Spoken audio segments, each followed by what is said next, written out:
అన్నం పెట్టే రైతాంగం కష్టాలు, కౌలు రైతుల కన్నీటి కథలు, అప్పులు, మరణాలు విన్నప్పుడల్లా ఆధునిక మహాభారతంలోని పంక్తులు జ్ఞప్తికి వస్తాయి. పొలాల కోరిక ఏమిటి? పంటలు పండించి మనిషి ఆకలి తీర్చాలనే కదా అని దున్నే రైతు అనుకుంటా ఉంటే, అందరి ఆకలి తీర్చడం కోసం దుక్కి దున్నే నాకు ఆకలి ఎలా తీర్చుకోవాలో నాకు తెలియడం లేదు. నా బతుకొక సున్నా కానీ నడుస్తున్నా.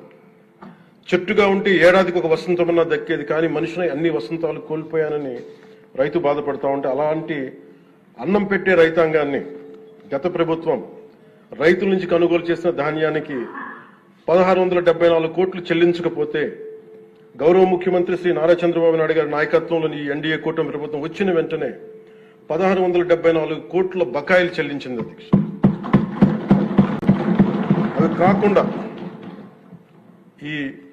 అది పే చేసిన తర్వాత దాని తర్వాత 10,650 కోట్లు 7.37 లక్షల రైతాంగానికి 24 గంటల్లోనే 10,650 కోట్లు వారి ఖాతాల్లో జమ చేయడం జరిగింది.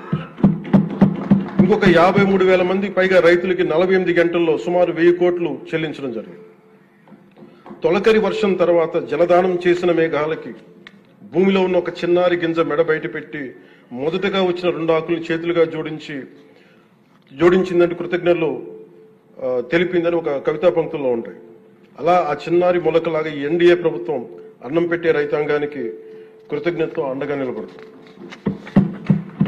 అలాగే గౌరవ సభ సాక్షిగా కౌలు రైతుల కష్టాలు కన్నీళ్లు తెలిసిన వాడిగా, మీ వాడిగా చెప్తున్నాను. కౌలు రైతాంగానికి భూమిని ఫలాలుగా పంటలుగా మార్చే ప్రవీణత ఉన్నవాడు ధైర్యం కోల్పోనక్కర్లేదు.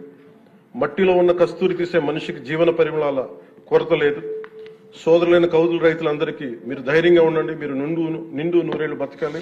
మీకోసం ఈ ప్రభుత్వం నిరంతరం పనిచేస్తుందని తెలియజేసుకుంటున్నాను అధ్యక్ష. ఉమ్మడి